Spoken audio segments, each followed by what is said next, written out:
लक्ष्मण गुट्टे आज या ठिकाणी पत्रकारांसमोर एक गोष्ट सांगू इच्छितो की मी माझ्या आईची ट्रीटमेंट 28/2/2025 ते 13/3/2025 या कालामध्ये चांडक हॉस्पिटलमध्ये केली होती।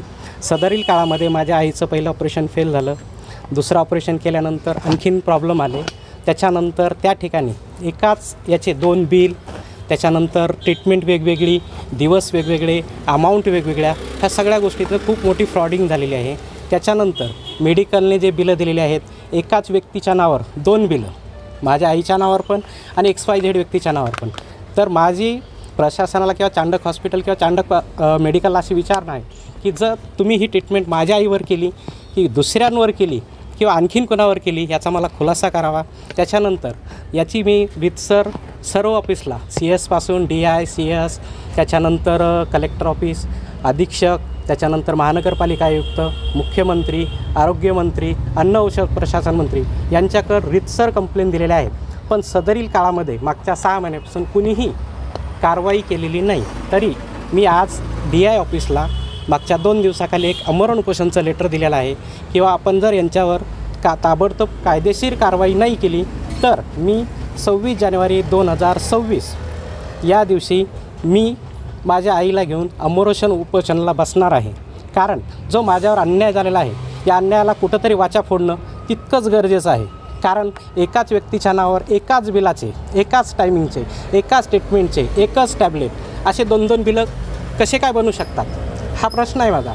आणि इथलच्या ऑफिसनं म्हणा यांनी सर्व आजपर्यंत मला उडवाउडवीची उत्तरं दिलेली आहेत। आणि जो मला मानसिक त्रास झालेला आहे किंवा माझ्या आईला जो त्रास होत आहे तो असह्य आहे। यामुळे या शेवटचा मार्ग आमरण उपोषणाचा अवलंबलेला आहे। तरी माझी प्रशासनास विनंती आहे की आपण मला न्याय द्यावा आणि संबंधितावर योग्य कारवाई करावी। 3 ऑपरेशन केलेले तुमच्या 2 ऑपरेशन केले। पहिलं ऑपरेशन फेल झालं, दुसरं ऑपरेशन केल्यानंतर परत ज्या ठिकाणाहून ऑपरेशन केलं, ओपन सर्जरी केली, त्या ठिकाणून स्टूल येण्यास सुरुवात झाली। पण ते कालांतरानं महिन्या 1.5 महिन्यानं ते बंद झालं।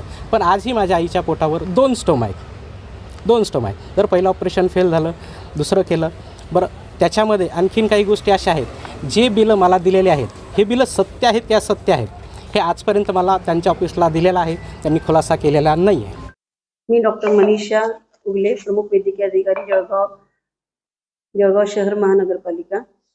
आमच्याकडे माननीय जिल्हा शल्य चिकित्सक यांच्या मार्फत श्री केशव लक्ष्मण गुट्टे यांचा तक्रार अर्ज प्राप्त झालेला आहे। त्यानुसार आम्ही चांडक कॅन्सर हॉस्पिटल येथे जाऊन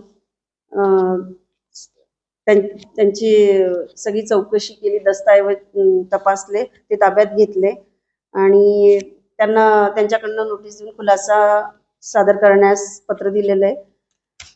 त्यांचा खुलासा प्राप्त झालेला असून तो आम्ही पुढील कारवाईसाठी जिल्हा शल्य चिकित्सक यांच्याकडे 10/11/2025 रोजी पाठवण्यात आलेला आहे। या संदर्भात अहवालात जर काही बाबी आढळल्या संदर्भात तर कारवाई आपल्याकडून केली जाणार आहे की जिल्हा शल्य चिकित्सकांकडून केली जाईल? नाही, काही आढळल्यास त्यानुसार आम्ही वरिष्ठांशी चर्चा करून पुढच्या कारवाई करण्यात येईल। आपण देखील त्या ठिकाणी पाहणी करायला गेलो तर आपल्याला काही दस्तावेज तिथं चुकीचे आढळले आहेत का? दवाखान्याची देखील आपण